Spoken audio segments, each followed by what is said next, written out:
This is a solution or a solution to the YouTube exercise and for the data collection phase. I'd like to stress in the first place again that this is a solution. You should probably have, or you should have, a different kind of solution. Well, it might be similar in the tools we use, but the exact way you conceptualize the problems and you sample your data will probably be different. It's not because that it's different that it's wrong. And it's for the exam, it's especially important that you are able to reflect on, for instance, the choices you have made for the exercise and put that in relation to the choices this solution has made. So these are the things you have to keep in mind when looking at this solution. This is not necessarily a better solution or a more correct one. It's really about understanding what kind of conclusions you can draw from the way you approached the client question. So this is where we are. You guys submitted the data collection a few days ago. The new deadline for data, or the deadline for data wrangling, is 20th of April. And the videos for that are online on the YouTube channel of Digital Methods. So the goal here is to present a solution and to a certain extent reflect on the issues of validity and reliability. But for that, it is important that you also have a look at the protocol and the logbook that you can find on Euphoria. And I will also show the data sets that I collected for this exercise. Now again, you have two choices here for the data wrangling part, or you can choose to keep working with the data you guys have collected, if you have collected any data, or you can choose to do the next part of the exercise with the data I collected. Of course, this has consequences in the sense that if you're going to use the data that I collected, you will also need to use the data collection protocol and logbook for the YouTube exercise that I designed. If you're going to, if you want to use your own logbook and protocol you guys designed, then you will also need to work with your own data that you collected on the basis of that protocol. All right, so for the YouTube exercise, the client question is well known. In essence, this is about that our client wants to know, so the editor wants to know whether negative content is successful content. And she pointed out that we should focus our attention on YouTube and more especially on political content on YouTube. So we translated that to a research question that is rather close by the client question. So is negative content more popular compared to neutral or positive content when it comes to political topics on YouTube? So of course, once you have your research question, it will be important to think about how you will conceptualize the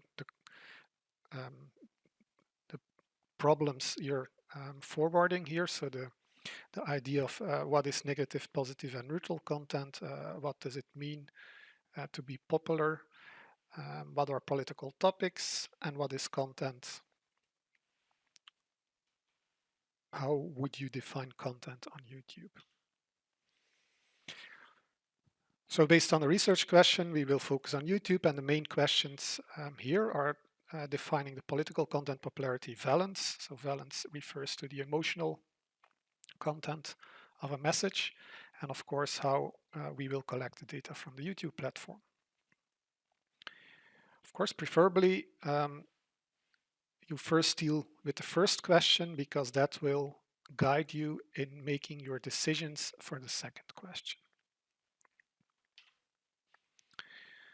So the definition we give for content, in the first place, note that there's a lot of content on YouTube. Of course, YouTube is a video platform, there will be a lot of videos. That's also content. There's a lot of metadata on those videos. Metadata is data about the video.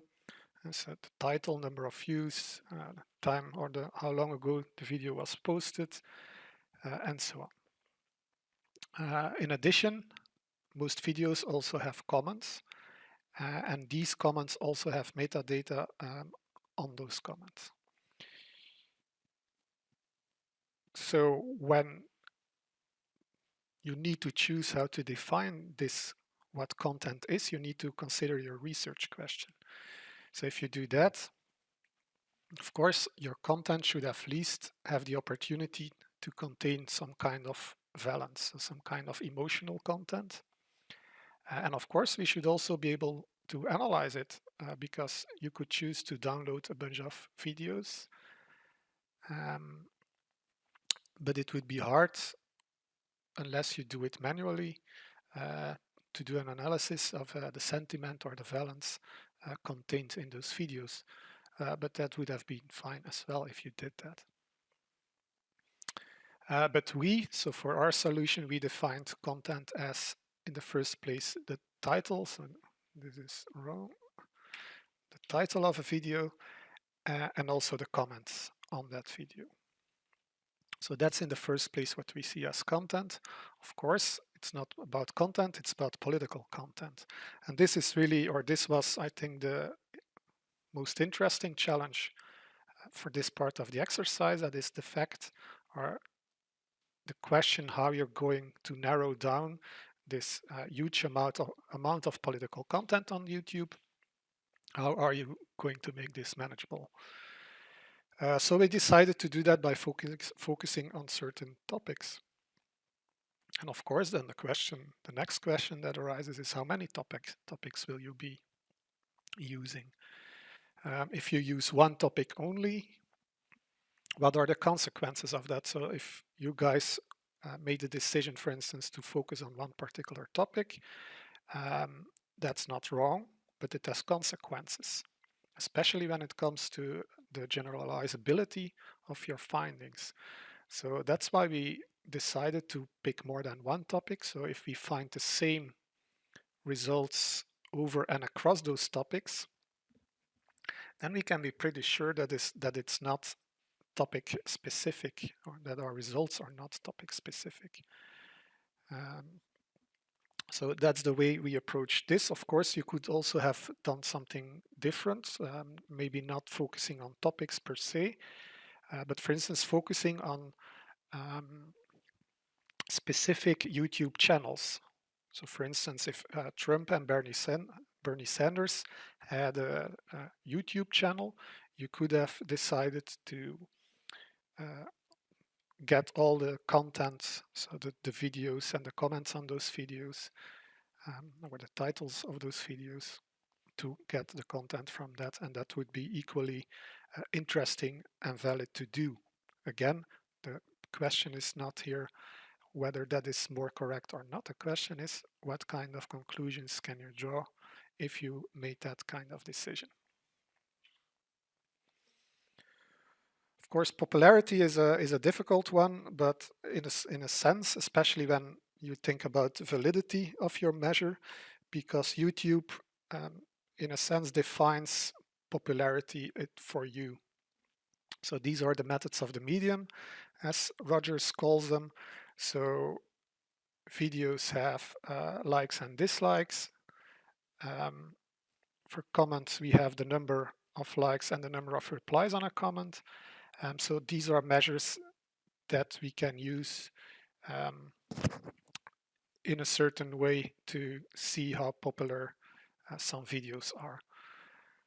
Of course, you're making the assumption here, and this is about validity, that a like and a dislike, or the number of replies on a comment, has something to say about how popular a video or a comment is. And I hope you feel that is already conceptual murky ground here. So, but we don't really have another choice than to follow the way YouTube is conceptualizing popularity. So for the videos, or the success of the videos, we will use a ratio between likes and dislikes on the first hand, and the total number of views on the second.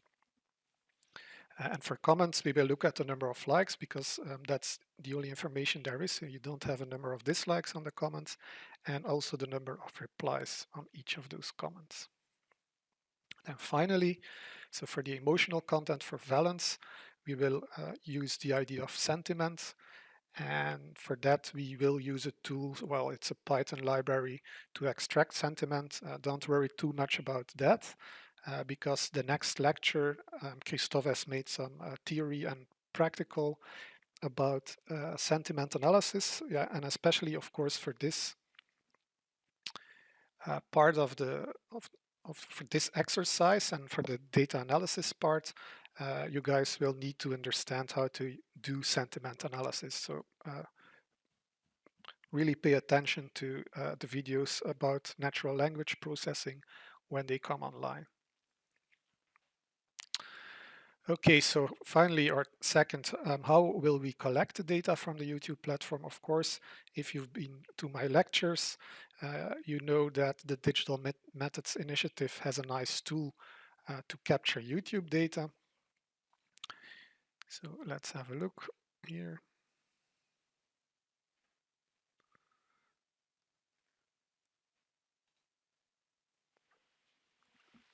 So we can just launch a tool. And then we have different options. And again, it is important here to use your research question and the way you conceptualized your problem to make your decisions. So for instance, we decided to search for certain topics.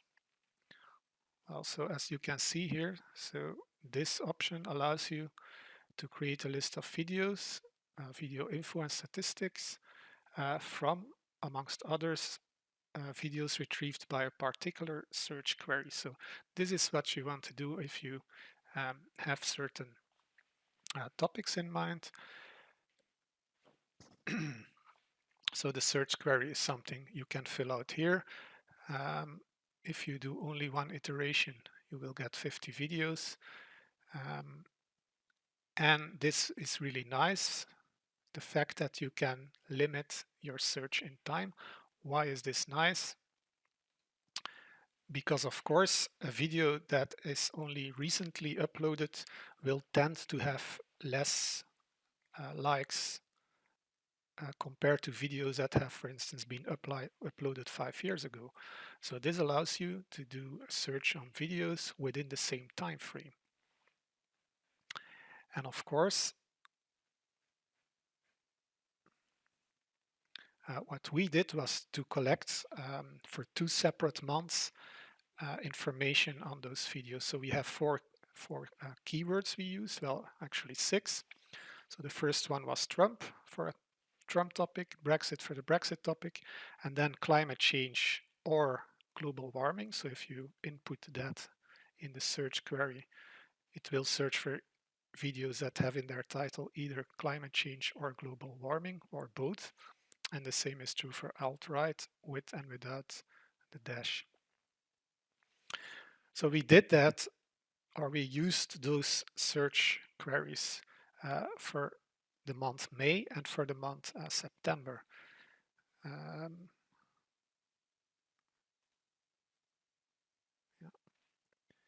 Well, it's actually longer, of course. No, it's a month. Yeah, May and September. So we did that because this also allows us to take time variability into account in the sense that if you find the same results for these 2 months, you can be sure, well, not, you are a bit more sure that these results do not vary too much over time, or at least within the time frame we're talking about. So when we did that, so you always get one file for each search and we have 4 different topics and 2 different months. So this is a total of 8 data sets where you have, this is for instance search for Trump, and in the video title you will always find Trump back in the title. So you have always 50 videos in each data set, so this amounts to a total of 400 videos.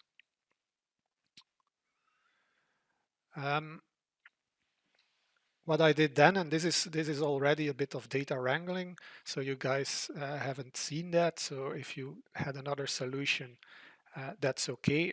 If you, for instance, you could also just have copy pasted everything in one Excel file, and that would be okay too. So, but it doesn't matter how you dealt with this, but I just combined everything in one data set. And then the problem was, of course, and this is, I hope, something you guys also encountered, when you try to look for the comments, the problem is that it starts from a video ID. So, and this is correct. It is, you can only input one video ID at a time. So it would be a little bit crazy to do that for 400 videos manually, and there's no easy way to do it automatically. So if you made a pragmatic decision, or we made a pragmatic decision to extract 5 videos per topic. So for the 4 topics, that would give 20 videos in total. And for those videos, we would extract comments. So we did a randomization in Excel here. Oops. So we generated a random number, we sorted our data set based on the random number, and then took the first 20. Of course, we're randomizing. We didn't filter out or didn't put any limits on the number of comments. And as you can see here, we had 2 videos with 0 comments. So that happens. It's a random sample, so you don't go and start sampling over and over again until you have what you want. You made your decision, you drew your sample, you stick to that sample. So at the end of the day, we had 18 videos for which we collected the comments. So that's step 2.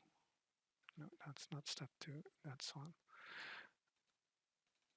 So these are the 18 videos, and then we just renamed them. So that's what you see here. In order to put it in one big data set. So this was also not something you guys needed to do. Actually, once you have this data, you're actually finished for this part of the exercise. So of course, you guys might have had a different solution. Don't worry too much about that. It's the process that's important, not the result, and the fact that you can reflect on the process. So of course, now we have this or something similar. So how do we get to a data set that we can use to answer our research question? So, and this is of course something I've been talking about in the data wrangling part. So have a look at the videos, especially the video on combining data sets will be useful here, but of course the other operations are also useful. So check that out. And of course, if you have any questions, please do not hesitate to contact me.